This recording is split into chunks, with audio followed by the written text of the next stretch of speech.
Welcome welcome back to my YouTube channel. आज की इंतहाई अफसोसनाक खबर शेयर करते चले। पाकिस्तान शोबिज़ इंडस्ट्री से ताल्लुक़ रखने वाले खालिद हफीज़ खान, जो कि शमीम साहब के नाम से और किरदार के नाम से और गेस्ट हाउस जो इनका ड्रामा सीरियल था जो बहुत मकबूल हुआ पीटीवी पे, उनका इंतकाल हो चुका है। इंतकाल की खबर इनके अजीज़ व कारब ने दी। रैम्बो ने इनके बारे में पोस्ट लगाई और इजहार अफसोस किया। ना सिर्फ रैम्बो बल्कि बुशरा अंसारी और दूसरे बेशुमार अदाकार अदाकाराएँ भी नज़र आए। आप सभी जानते हैं शमीम साहब के किरदार को लोगों ने बहुत ज़्यादा पसंद किया था। पीटीवी ड्रामा से ये मकबूलियत पाने वाला ड्रामा, ये शख्स आज भी सबकी आंखों का तारा बना हुआ था।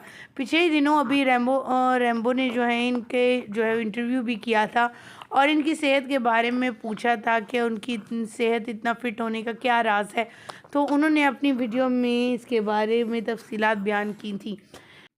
शमीम साहब, रैम्बो और मुराद और ये इस ड्रामे यानी गेस्ट हाउस के तमाम किरदार काफ़ी मकबूल हुए थे और लोगों ने बहुत ज़्यादा उन्हें पसंद भी किया था। रैम्बो, जिसे जॉन रैम्बो के नाम से मशहूर हुए।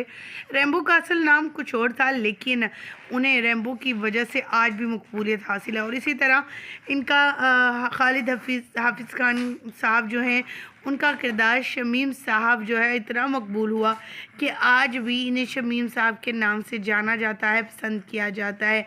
इनका वो ड्रामा इतना मकबूल था कि ना सिर्फ पाकिस्तान, बैरून मुल्क जितने भी पाकिस्तानी और दूसरे मुल्क से ताल्लुक़ रखने वाले लोग थे, इनके फैंस थे, इन्हें बहुत ज़्यादा पसंद करते थे। अचानक से इनके घर वालों की तरफ से इनके बारे में इंतहाई अफसोसनाक खबर शेयर की गई कि इनका इंतकाल हो चुके। इन्हें हार्ट अटैक हुआ, ये दुनिया फ़ानी से रुखसत कर गए। अचानक से इनकी इंतकाल की खबर सुनकर इनके अजीज़ व अकारब के साथ साथ इनके घर वाले, इनके फैमिली मेम्बर्स, इनके ख़ास दोस्त अहबाब काफ़ी ज़्यादा शॉक्ड हैं और अल्लाह ताला से दुआ करते हैं हम लोग कि अल्लाह ताला इनकी अगली मंजिलें आसान करे और इन्हें जन्नत फिरदौस में आला मुकाम अता फ़रमाए। खालिद साहब के बारे में एक सारिफ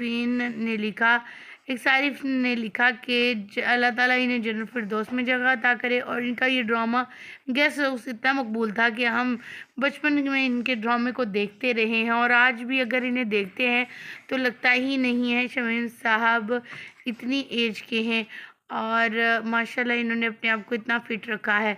आज अचानक से इंतकाल की खबर सुनी तो इनके फैंस भी शौक और इनके घर वालों के सब्र की दुआ करने लगे। हमारी दुआ है कि अल्लाह ताला इनकी अगली मंजिल आसान करे और इनके घर वालों को सब्र जमील अता करे। आमीन। मुझे दीजिएगा यहीं पर इजाज़त। अल्लाह निगहबान।